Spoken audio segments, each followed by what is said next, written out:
Hero Akkineni నాగార్జునకు చెందిన ఎన్ కన్వెన్షన్ను హైడ్రా అధికారులు ఇవాళ ఉదయం కూల్చివేసిన విషయం తెలిసిందే. ఈ కూల్చివేతపై తాజాగా నాగార్జున స్పందించారు. దీనిపై ఆయన ఎక్స్ వేదికగా ఓ ప్రత్యేక ప్రకటన విడుదల చేశారు.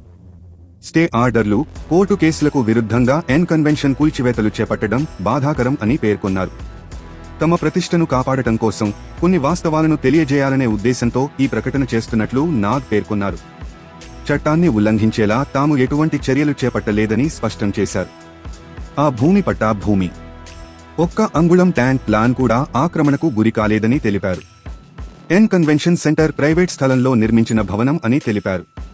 కూల్చివేత కోసం గతంలో ఇచ్చిన అక్రమ నోటీసుపై స్టే కూడా మంజూరైనట్లు వివరించారు. స్పష్టంగా చెప్పాలంటే కూల్చివేత తప్పుడు సమాచారంతో చట్ట విరుద్ధంగా జరిగిందని ఆరోపించారు. ఈ రోజు ఉదయం కూల్చివేతకు ముందు తమకు ఎలాంటి నోటీసు జారీ చేయలేదని ఆవేదన వ్యక్తం చేశారు. కేసు కోర్టులో ఉన్నప్పుడు ఇలా చేయడం సరికాదని పేర్కొన్నారు. కోర్టు తనకు వ్యతిరేకంగా తీర్పు ఇస్తే చట్టాన్ని గౌరవించే పౌరుడిగా తానే స్వయంగా కూల్చివేత నిర్వహించి ఉండేవాడినని నాగార్జున తెలిపారు. తాజా పరిణామాల వల్ల తామే ఆక్రమణలు చేశామని, తప్పుడు నిర్మాణాలు చేపట్టామని ప్రజలకు తప్పుడు సంకేతాలు వెళ్లే అవకాశముందన్నారు. ఆ అభిప్రాయాన్ని పోగొట్టాలనేదే తమ ఉద్దేశం అని పేర్కొన్నారు. అధికారులు చేసిన ఈ చట్టవిరుద్ధ చర్యలకు వ్యతిరేకంగా తాము న్యాయస్థానాన్ని ఆశ్రయిస్తామని స్పష్టం చేశారు. అక్కడ తమకు తప్పకుండా న్యాయం జరుగుతుందని ఆశిస్తున్నామని నాగార్జున ధీమా వ్యక్తం చేశారు. హైదరాబాద్లోని మాదాపూర్లోని ఎన్ కన్వెన్షన్ సెంటర్ కూల్చివేతపై సినీ నటుడు నాగార్జున తెలంగాణ హైకోర్టును ఆశ్రయించారు.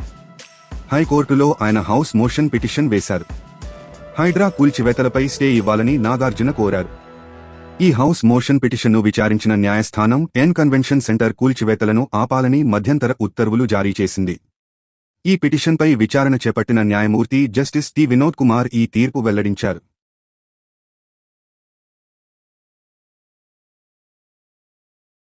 తాజా సమాచారం కోసం లైక్ చేయండి, సబ్స్క్రైబ్ చేయండి, నోటిఫికేషన్ల కోసం గంట సింబల్ ఆన్ చేసి పెట్టండి.